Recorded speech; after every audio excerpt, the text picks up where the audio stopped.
తాండవ కృష్ణ అని ఒక పేరు. పరమశివుడు తాండవం చేస్తాడు, కృష్ణుడు తాండవం చేశాడు. దేని మీద అంటే ఆయనకి రంగస్థలం ఏది అంటే కాళీయుని యొక్క 101 పడగల మీద చేశాడు. ఒక పడగ మీద చేసి దిగి ఇంకొక పడగలేస్తే ఆ పడగ మీదకి దూకుతూ చేశాడు తాండవం తోక పట్టుకుని. అసలు పొంగిపోయారంతే పోతన గారు భాగవతంలో. వెస దామోదరు పాదఘాతనగతుల్ వేవేల చందంబులన్ ప్రసభాటోపముచూపబాపణ భృచ్చటామండలం సహంబై పగిలిన్ మణుల్ చెదరగా నాస్యంబులన్ సోడితం బెసగన్ దంస్ట్రలు నుగ్గుగాక గరళవహ్ని జ్వాలికల్ వెల్వడన్ యమునా వీచి మృదంగవద్యములు మ్రోయం తీర గోపౌఘర్ష మనోజ్ఞధ్వనిత గేయంబు కాగా అని ఆ యమునా తరంగములలోంచి వచ్చేటటువంటి సవ్వడి చుట్టూ ఉన్న గోపబాలుకలు గోపకాంతలు మాట్లాడుతున్న మాటలు ఇవన్నీ సంతోషంగా ఉండగా ఆ కాళీయుని పడగల మీద నిలబడి తాండవం చేసి కాళీయుణ్ణి రక్షించాడు. గోపకాంతల్ని గోపాలబాలుర్ని కాదు, కాళీయుడికున్న అప్రతిష్ట తొలగించి ఆయన్ని తీసుకెళ్లి మళ్ళీ సముద్రంలోకి వెళ్ళిపోయేటట్టు చేశాడు. అందుకే కాళీయుడి భార్యలు చెప్పుకున్నారు ఎంతటి కరుణాంతరంగుడంటే ఆయన్ని చుట్టి కరిచి చంపేయాలని చూశాడు. అటువంటి వాణ్ణి అంత తొక్కేస్తే నీరస పడిపోయి కింద పడిపోతుంటే ఎక్కడ చచ్చిపోతాడోనని కాళీయుడి భార్యలు పావులు వచ్చి ప్రార్థన చేశాయి. నీవు చేయు పిండ్లి నిత్యంబు భద్రంబు చిన్ననాటి పిండ్లి పిండ్లి కాదు అన్నాయి. భాగవతంలో ఏమి పద్యం పోతన గారి ఘంటంలోంచి వచ్చింది. నీవు చేయు పిండ్లి నిత్యంబు భద్రంబు, నువ్వు ఇప్పుడు చంపేస్తే చచ్చిపోతాడు, చచ్చిపోతే మాకు వైధవ్యం వస్తుంది, వైధవ్య దుష్టాలంకారము పొందనోపదము, మాకు ఆ వైధవ్యం అనేటటువంటి దుష్టమైన అలంకారం మాకొద్దు, మేము ఆ తెల్ల చీర కట్టుకోలేము. అందుకని కృష్ణ ఇప్పుడు నువ్వు విడిచిపెట్టేస్తే, చిన్నప్పుడు మా తల్లి తండ్రి ఇతనికి ఇచ్చి చేసిన పెళ్లి కాదు పెళ్లి, నువ్వు ఇతన్ని విడిచిపెట్టడం మాకు చేసిన నిజమైన పెళ్లి, మా ఐదోతనం నిలబడుతుంది, వదిలిపెట్టవా అన్నారు. నీవు చేయు పిండ్లి నిత్యంబు భద్రంబు చిన్ననాటి పిండ్లి పిండ్లి కాదు, వదిలిపెట్టేశాడు అంతే, పో సముద్రంలో కన్నాడు. ఎన్ని మహానుభావుడు ఆయన ఆటలన్నీ సేవలే. మీరు ఎప్పుడైనా భాగవతాన్ని ఆ కోణంలో పరిశీలించండి, కృష్ణలీలలోని కనపడతాయి. కానీ కృష్ణలీలలోని కృష్ణుడు ఏవేవో చేయడం కాదు, ఎవరికీ పనికిరానివన్నీ చేసి నేను ఆడుకున్నాను అనలేదు ఆయన. ఆయన ఏ ఆటలాడినా సేవలే చేశాడంతే. ఆఖరికి గోవర్ధనోద్ధరణం చేశాడు ఒక రోజున. గోవర్ధనోద్ధరణం చేసినా కూడా అందరినీ రక్షించడానికి చేశాడు. అహంకారంతో ఇంద్రుడు అకస్మాత్తుగా రాళ్లవాన కురిపించేశాడు. అది కూడా ఎలా? పెరుగుల్ నేతులు త్రావి క్రొవ్వి భువి నాభీరుల్ మదాభీరులై గిరి సంఘాత కఠోర పత్రతలన క్రీడా సమారంభ దుర్భరిదంభోళిధరున్ పురంధరుననున్ పాటించి పూజింపక గిరికిన్ పూజలు చేసిపోయిరదిపో కృష్ణుండు ప్రేరేపగన్ అన్నాడు. పెరుగులు నేతులు తాగి కొవ్వారు గోపాలబాలురు. ఓ పుష్కళావర్తక మేఘములారా వెళ్ళి విపరీతంగా వాన కురిపించి చంపించేయండి, ఎవరిని? గోవుల్ని కూడా చంపేయండి అన్నాడు. అనొచ్చా మాట? గోవుల్ జనుల్ సద్యోమృత్యువు పొందరాల్కురియుడి. ఆవులు గోపాలబాలురు గోపకాంతలు అక్కడికక్కడ చచ్చిపోయేటట్టు వడగళ్ల వాన కురిపించేయండి అన్నాడు. ఒక్కసారి ప్రారంభమైపోయింది వాన. కృష్ణ ఏమిటి ఆపద, ఏమిటి వాన అని నియాన మున్నెరుంగము కుయాళింపగదయ్య గుణరత్ననిధి. ఎప్పుడు ఎరగమి వాన, ఈ ఉరువులు ఈ మెరుపులు ఈ యశనుల ఘోషములను ఈ జలధారల్ నియాన మున్నెరుంగము కుయాళింపగదయ్య గుణరత్ననిధి. ఏమిటయా ఈ వాన? కృష్ణ కాపాడవా అన్నారు. కృష్ణ కాపాడవా అనేటప్పటికీ ఆయన ఆట వాళ్ళ సేవ. వెంటనే బాలుండాడుచునాథపత్రమని సంభావించి పూగుత్తి కింగీలం దల్చిన లీలలేనగవుతో కృష్ణుండు తానం మహాశైలంబున్ వలకైల దల్చి విపుల ఛత్రమ్ముగా పట్టె తద్బీలాభ్రచ్యుత దుశ్శిలాచకిత గోపీ గోప గోపంతికిన్. ఓ పిల్లవాడు ఆడుకోవడానికి అలా పరిగెడుతూ అక్కడ కనపడిన చెంగల్వ పువ్వు తుంపి ఇలా ఎత్తి పట్టుకోవడం ఎంత హేళగా చేస్తాడో అలా ఆడుతూ ఉన్నవాడు అందరూ అడిగారని చెప్పి గోవర్ధనోద్ధరణం చేసి చిటికిన వేలి మీద ఎత్తి ఇలా పట్టుకున్నాడు.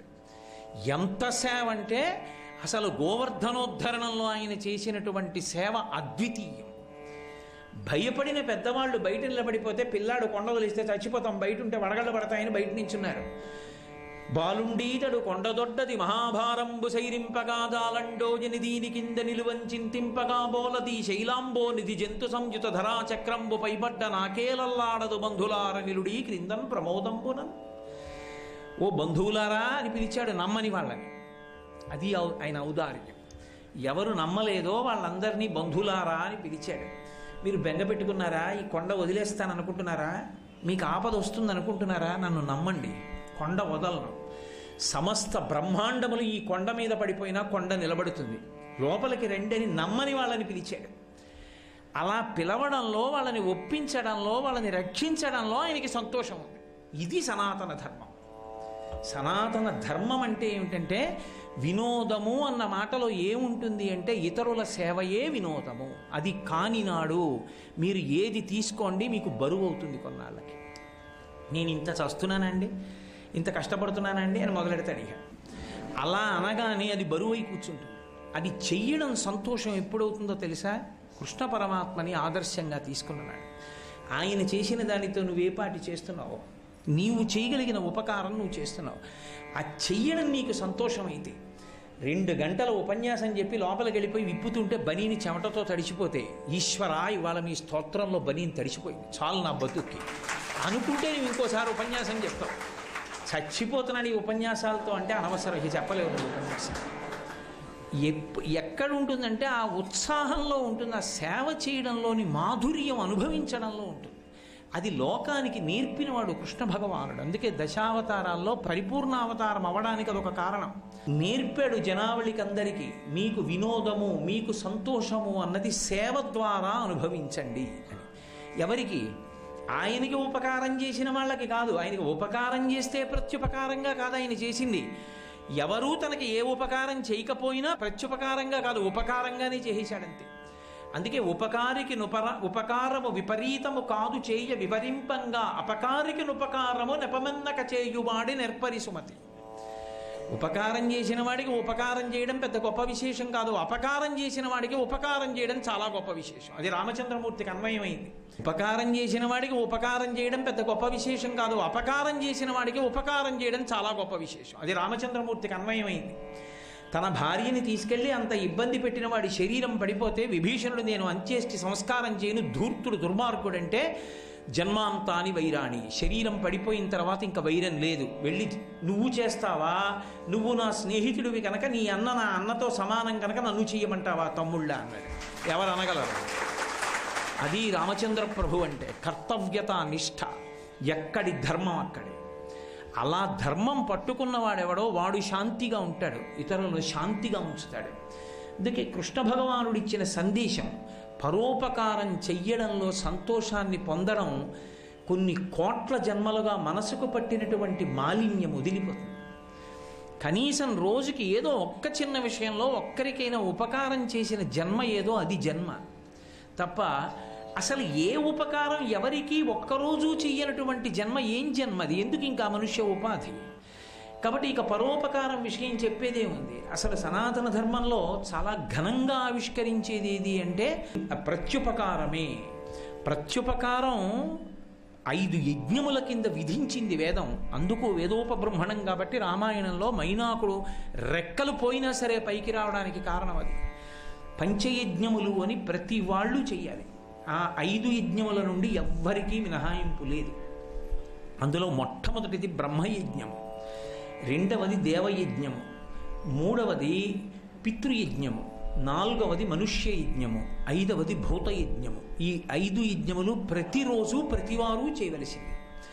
ఈ 5 నాకేం సంబంధం లేదండి అనడానికి ఏమీ లేదు, ప్రతివారు చెయ్యాలి. మొట్టమొదటిది బ్రహ్మయజ్ఞము. బ్రహ్మయజ్ఞము అంటే యజ్ఞోపవీతం వేసుకొని శాస్త్రాల్ని పరిశీలించడానికి అధికారమును పొందినటువంటి వాళ్ళు శాస్త్ర పరిశీలనం చేస్తూ, వేదం చదువుకుంటూ, వేదం అధికారం ఉన్న వాళ్ళకి చెప్తూ, శాస్త్రాన్ని 10 మందికి తెలియచేస్తూ, ధార్మికంగా జనులు ప్రవర్తించడానికి వీలైన రీతిలో నడవడి కలిగి ఉండడమే బ్రహ్మయజ్ఞం. అయితే అది యజ్ఞోపవీతం ఉన్న వాళ్ళకి కదండి, మరి మిగిలిన వాళ్ళకి బ్రహ్మయజ్ఞం అన్వయం కాదు కదా అంటారేమో. పరమేశ్వరుడు ఏ సామాన్య ధర్మములు చెప్పాడో ఆ సామాన్య ధర్మములను పాటించుటయే బ్రహ్మయజ్ఞం. అహింస, అందరూ అహింసని పాటించారనుకోండి, అది బ్రహ్మయజ్ఞం చేసేసినట్టే. సత్యవాక్కు బ్రహ్మయజ్ఞం, శౌచము బ్రహ్మయజ్ఞం, అస్తేయము బ్రహ్మయజ్ఞం. ఇటువంటి వాటన్నింటినీ అలవాటు చేసుకుని నిలబడగలిగితే, ఈశ్వర ప్రోక్తములు కనుక నేను అలాగే బ్రతుకుతాను అనుకున్నాడు అనుకోండి, వాడు బ్రహ్మయజ్ఞం చేశాడని గుర్తు.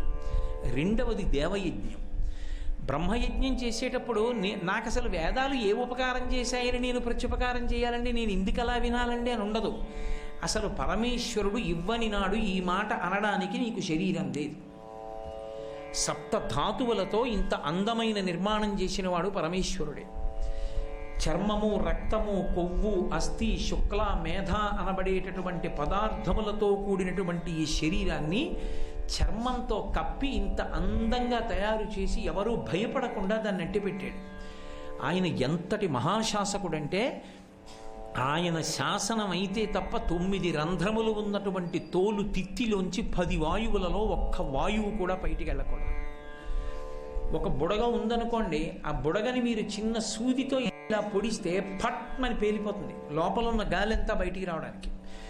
ఈ తోలు తిత్తిలో 10 వాయువులు ఆయన శాసనం అయ్యే వరకు బయటికి వెళ్ళకూడదు. దీనికి 9 రంధ్రాలు, 2 కళ్ళు, 2 ముక్కులు, 2 చెవులు 6, నోరు 7, మలద్వారం 8, మూత్రద్వారము 9, 9 రంధ్రములు కలిగినటువంటి ఈ తోలు తిత్తిలో ప్రాణ, అపాన, వ్యాన, ఉదాన, సమాన, నాగ, కూర్మ, కృకర, ధనంజయ, దేవదత్తములు అనబడేటటువంటి 10 వాయువులు కుంభింపబడి ఉంటాయి. ఈ 10 వాయువులే జీవన వ్యాపారాన్ని నిర్వహిస్తుంటాయి. ఈ 10 వాయువులలో ఏ ఒక్క వాయువు ఈశ్వర శాసనం అయ్యే పర్యంతము బయటికి వెళ్ళడానికి వీల్లేదు. అందుకే అనాహతము అంటారు. అనాహతము అంటే గంట. ఈశ్వరుడి దర్శనం ప్రారంభమైంది అని గుర్తు ఏమిటంటే గంట కొడతారు మొట్టమొదట దేవాలయంలో గంటలు మోగాలి. గంటలు మోగాయంటే దర్శనం ప్రారంభమైంది అని గుర్తు. అందుకే తొందరపడి ఏకాంత సేవ జరిగిన చోటికి లోపలికి వెళ్ళకూడదు. ముందు గంటలు మోగించి చప్పట్లు కొట్టి పెడతారు, ఈశ్వరుణ్ణి నిద్ర లేపినట్టు. గంటలు దర్శనం అయిపోయింది అని గుర్తు ఏమిటంటే ప్రధాన గంటని తాడు పట్టి లాగి స్తంభానికి కట్టేస్తారు. గంట కట్టేశారు అంటే దర్శనాలు అయిపోయాయి అని గుర్తు. ఏ దేవాలయానికైనా అది నియమం గంట విషయంలో. ఇక్కడ కూడా ఓ గంట మోగుతూ ఉంటుంది, అది అనాహతము అంటే ఆపబడునది కాదు. Lub dub lub dub lub dub అని మోగుతూ ఉంటుంది. ఎంతకాలం మోగుతూ ఉంటుంది ఈ గంట అంటే ఈశ్వరుడి శాసనం అయ్యే వరకు మోగుతుంది. ఇక్కడే కూర్చుంటాడు. ఇక్కడ కూర్చుని నీవారస్సూకమత్తన్వి పీతాభాస్వత్యనూపమా అని కాంతిపుంజంలా వెలిగిపోతుంటాడు. ఆయన్ని మీరు ఏ పేరు పెట్టి పిలవండి, సబ్రహ్మస్స శివస్స హరిశ్చేంద్ర సోక్షర పరమస్వరాట్ రాజాధిరాజాయ ప్రసంఖ్య సాహిని, ఏ పేరు పెట్టి పిలిచినా ఇక్కడ ఉన్న పరమాత్మ ఉన్నంతసేపు ఆ గంట మోగుతుంటుంది. ఇలా ముందుకు కొడుతుంది, వెనక్కి కొట్టడానికి ఆయన అనుమతి అడుగుతుంది. అంటే వెనక్కి, అంటే ముందుకి. ఆయన ముందుకు కొట్టిన తర్వాత ఉత్తరీయం మీద వేసుకుని వెళ్ళిపోయాడు అనుకోండి, ఏ వెనక్కి కొట్టదు. అందుకే మృత్యువు ఎక్కడుంటుంది అంటే లబ్బు కొట్టాక డబ్బు కొట్టకపోతే మృత్యువు, డబ్బు కొట్టాక లబ్బు కొట్టకపోతే మృత్యు. లబ్బుకి డబ్బుకి మధ్యలో మృత్యు, అది ఉన్నంత సన్నిహితంగా ఏదీ ఉండదు. నేను అనాహతము, ఆయన ఉన్నంతసేపు మోగుతుంది. నువ్వు ఆగమంటే ఆగేది కాదు, నువ్వు ఆగద్దంటే వినేది కాదు. అటువంటి గంట ఏది ఉందో ఆ గంట ఇక్కడ మోగుతూ ఉంటుంది. ఈశ్వరుడు ఇక్కడే కూర్చుని ఉంటాడు, ఆయన దీన్ని నిర్వహిస్తున్నాడు. ఆయన లోపల ఉండకపోతే ఉత్తర క్షణము ఇది శివము కాదు శవము, వెంటనే తీసుకెళ్ళిపోతారు. కాబట్టి ఆయన నాకేం ఉపకారం చేశాడని నేను ప్రత్యుపకారం చెయ్యాలండి అన్న మాట రావడానికి వీల్లేదు. అందుకే శంకరాచార్యులు వారు భజగోవిందం చేస్తూ అంటారు, యావత్పవనో నివసతి దేహే తావత్ పృచ్చతి కుశలంగేహే గతవతి వాయో ధాయా బిభ్యతి తస్మిన్ కాయే. ఎవడి ఊపిరి ఎవడు తీస్తున్నాడు, ఈశ్వరుడు ఉన్నాడనడానికి అదే సాక్ష్యం. ఉపన్యాసం చెప్పండి కోటేశ్వరరావు గారు అంటే నేను తెలివిగా ఉన్నప్పుడు ఉపన్యాసం చెప్తాను. కోటేశ్వరరావు ఏం పర్వాలేదు రాత్రి నిద్రపోతూ చెప్పండి అంటే ఒకవేళ చెప్పినా అది నాకే పరిమితం. ఎవరికి వినపడుతుంది? ఎవరికి వినపడదు, ఎవరికి అర్థం కాదు కూడా. ఒక్కొక్కసారి ఏదో ఉపన్యాసం చెప్పి వెళ్ళి పడుకుని నిద్రపోతూ మళ్ళీ నిద్రలో ఉపన్యాసం చెప్తుంటాను నేను. అలవాటైపోయి ఏదో ఆ భాగవతమో రామాయణమో ఏదో చెప్పేస్తుంటాను నిద్రలో. తెలివి వచ్చినప్పుడు ఇదేంటో ఇంకా ఉపన్యాసం చెప్తున్నాను నేను అనుకుంటుంటాను. అందుకని అప్పుడు ఉపన్యాసం చెప్పినా ఎవరికి వినపడుతుంది? ఎవరికి వినపడేది కాదు. ఉపన్యాసం చెప్పాలంటే నీ తెలివిగా ఉండాలి. తెలివిగా అంటే ఇంద్రియములు మనస్సు కూడా మేల్కొని ఉండాలి. వాయువు లోపలికి వెళ్ళి బయటికి వస్తున్నంతసేపు బ్రతికున్నాడు అంటారు. నిద్రపోతున్నప్పుడు ఎవరు తీశారు? తెలివిగా ఉన్నాను కాబట్టి ఉపన్యాసం చెప్పాను, ఊపిరి తీశాను వదిలేను. రాత్రి గాఢ నిద్రలో ఉన్నప్పుడు ఊపిరి తీయడం మర్చిపోయాను అనుకోండి, ఎంత ప్రమాదం. మరి అంతగాఢ నిద్రలో కూడా ఏ ఉద్వేగం లేకుండా, ఏదో మరిచిపోయి తీసినట్టు కాకుండా ఖచ్చితంగా తీయించి వదులుతున్నవాడు, ఒకే వేగంతో తీసి ఒకే వేగంతో వదులుతున్నవాడు, రక్తాన్ని ఒక్క వేగంతోనే తిప్పుతున్నవాడు, నేను నిద్రపోయినప్పుడు నా జీర్ణాశయాన్ని పనిచేయించినవాడు, ఊపిరితిత్తులను పనిచేయించినవాడు ఎవరు? వాడు ఈశ్వరుడు. అది శంకరులు అంటారు, ఓరి పిచ్చివాడా, నువ్వు కనపడ్డప్పుడు ఎవరైనా బాగున్నావా అని అడిగారంటే నీలో ఈశ్వరుడు ఉన్నాడు కనుక. యావత్ పవనో నివసతి దేహే తావత్ పృచ్చతి కుశలంగేహే. ఆ వాయువు లోపలికెళ్ళి బయటికి వస్తున్నంతసేపే బాగున్నారా బాగున్నారా బాగున్నారా అంటారు. లోపలికెళ్ళింది బయటికి రాకపోయినా, బయటికి వచ్చింది లోపలికి వెళ్ళకపోయినా, ప్రతిరోజు పాన్పు మీద తన భర్త అని చెప్పి పడుకునేటటువంటి భార్య వర్షం వస్తోందమ్మా ఇవాళ ఒక్కరోజు అలాగే పడుకో అంటే ధూర్తుడా అది శవం అంటాడు. భార్య బిభ్యతి తస్మిన్ కాయే, అది శరీరం, భర్త కాడంటే. కాబట్టి గొప్పతనం ఎక్కడుందంటే ఆయనలో ఉంది, ఆయన ఊపిరి తీయించి విడిచిపెట్టడంలో ఉందిరా అంటారు. అందుకని దేవయజ్ఞం చెయ్యి, ఈశ్వరుడికి హవిస్సియ్యి, ఈశ్వరుడికి నువ్వు ఆయన అనుగ్రహాన్ని పొందడానికి యజ్ఞం చెయ్యి, యాగం చెయ్యి, హోమం చెయ్యి అంటే దాన్ని వ్యతిరేకించకూడదు. ఆయన అనుగ్రహించాడు కాబట్టి, వర్షం పడింది కాబట్టి తినడానికి అన్నం దొరుకుతోంది. అలా వర్షం పడలేదనుకోండి, మఖము చేయ వజ్రి మది సంతసించును, వజ్రిశంతి సింప వానకురియు, వానకురిసి గసవు వసుమతిపై పెరుగు, గసవు మేసి ధేను గణము బ్రతుకు అంటారు పోతన గారు. మనం యజ్ఞం చేస్తే దేవతలు సంతోషిస్తారు, దేవతలు సంతోషిస్తే వర్షం కురిపిస్తారు, వర్షం కురిపిస్తే పాడి పంటలు వస్తాయి, పాడి పంటలు వస్తే మళ్ళీ యజ్ఞం చేస్తాం, మళ్ళీ యజ్ఞం చేస్తే మళ్ళీ దేవతలు సంతోషిస్తారు, మళ్ళీ దేవతలు సంతోషిస్తే మళ్ళీ వర్షం కురిపిస్తారు, మళ్ళీ వర్షం కురిపిస్తే మళ్ళీ పాడి పంటలు వస్తాయి. అదొక ధర్మచక్రం తప్ప నేను దేవతలకు పెట్టాను నేనే తింటానంటే ఎలా తింటావో చూస్తాను ఆనాపుతాను. కాబట్టి ఎవరు చేసే పని వారు చెయ్యాలి. దేవతలకు నువ్వు ప్రత్యుపకారము చెయ్యవలసినదే. ఎందుచేత దేవతలు నీకు ఉపకారము చేస్తున్నారు కనుక. దేవతలు శరీరమును ఆవహించి ఉంటారు. అందుకే దేహో దేవాలయ ప్రోక్త జీవో దేవ సనాతన అని. జీవుడు సనాతనుడైనటువంటి ఈశ్వరుడు. దేవతలందరూ కూడా పరివార దేవతల దేవాలయం చుట్టూ ఎలా ఉంటారో అలాగే దేహాన్ని ఆవహించి ఉంటారు దేవతలందరూ.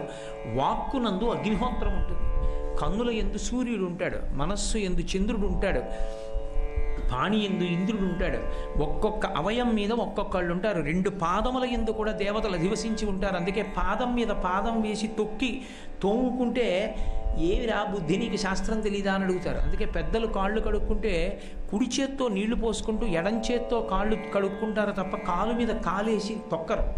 ఎందుకు తొక్కి కడుక్కోరు అంటే దేవతలు ఉంటారు కనుక అలా ఒక కాలుని ఒక కాలుతో తొక్కరు. కాబట్టి శరీరం అంతా దేవతలు ఆవహించి ఉంటారు. అటువంటిది ఆ దేవతల యొక్క అనుగ్రహము లేకుండా నువ్వే కార్యం చేయగలవు? ఆ దేవతానుగ్రహం లేకుండా ఈ శరీరం ఎక్కడి నుంచి వచ్చింది? విశ్వకర్మ మనుస్త్వష్టాస్తవిష్టస్థ విరోధ్రువ. కుక్క కడుపున కుక్క, పంది కడుపున పంది, పిల్లి కడుపున పిల్లి పుట్టేటట్టుగా ఒక బుడగ తయారైతే శుక్రశోణితములు కలిసినప్పుడు దాంట్లోంచి ఇన్ని పదార్థములు తయారయ్యేటట్టుగా అద్భుతముగా సృష్టి చేసిన వాడు పరమాత్మ. ఒక్క పరమాత్మ సుఖదుఖములనేటటువంటి 2 ఫలాల్ని అనుభవింపచేయడం కోసం సత్వరజస్తమో గుణములనేటటువంటి 3 గుణములతో కూడుకున్నదై ధర్మార్థ కామమోక్షములనేటటువంటి 4 పురుషార్థములను పొందడానికి శబ్ద స్పర్శ రస రూప గంధములనేటటువంటి 5 తన్మాత్రలతో పంచ జ్ఞానేంద్రియములు మనస్సు అనేటటువంటి 6 సంఘాతము చేత చర్మము, రక్తము, మాంసము, కొవ్వు, అస్థి, శుక్ల, మేధ అనబడేటటువంటి 7 పదార్థములతో 2 కాళ్ళు, 2 చేతులు, 4, 5 శిరస్సు, 6 కంఠము, 7 హృదయము, 8 ఉదరం అనేటటువంటి 8 అవయవములను పొందికగా అమర్చి 9 రంధ్రములతో 10 వాయువులతో కుంభించి ఈ శరీరాన్ని తయారు చేసి నడిపిస్తున్నాడు. కాబట్టి వాడు నడిపిస్తే నడుస్తోంది. వాడి అనుగ్రహం లేని నాడు ఎక్కడి నుంచి నడుస్తుంది? వాడికి మరి నువ్వు నివేదన చెయ్యొద్దు, వాడి పట్ల కృతజ్ఞతావిష్కారము చెయ్యొద్దు, యజ్ఞం చెయ్యొద్దు, హోమం చెయ్యొద్దు. నీ ఇష్టం వచ్చినట్లు నువ్వు ప్రవర్తిస్తానంటే దేవతల ఆగ్రహానికి గురైపోతే ఉత్తర జన్మలు ఎంత భయంకరంగా ఉంటాయి. ఏమీ చెయ్యని దానికి నీకు మనుష్య జన్మ ఎందుకురా? ఏమీ చేయకుండా బతికేవి చాలా ఉన్నాయి, అందులో పో అంటాడు ఈశ్వరుడు. అప్పుడు అక్కడికి పోయినప్పుడు తెలుస్తుంది దాని బాధ ఏమిటో, ఎంత కష్టంగా ఉంటుందో అర్థమవుతుంది. పొద్దున్నే చూసా దేవాలయం ముందు కోళ్ళని తీసుకొచ్చినటువంటి వ్యాన్ ఒకటి. ఆ చివరి నుంచి నేను ఉత్తరీయం అడ్డు పెట్టుకుని నడుస్తున్నా సరే దుర్గంధమే. వాటి మలమూత్రాల్లో అలా పడుకున్నాయి. వాటి జన్మాంతరంలో ఎప్పుడైనా ఓ చెట్టు కిందకి వెళ్ళి ఏదైనా తినడం వాటికి తెలుస్తని నేను అనుకోవట్లేదు. ఎక్కడో ఇరుకులో పుట్టాయి, అలాగే పెరిగాయి, అలాగే తిన్నాయి. అవి బరువుగా ఉండాలని ఎక్కువ కదలనివ్వరు, తిన్నది బాగా కొవ్వు పట్టాలని. అయింది తీసుకొస్తారు, పాల ప్యాకెట్లు విసిరినట్టు 4 కొట్ల ముందు విసిరేస్తారు, కంఠాలు కోసేస్తారు. ఏమి జన్మ, ఏం చేసుకుంటుంది, ఏమనుభవిస్తుంది?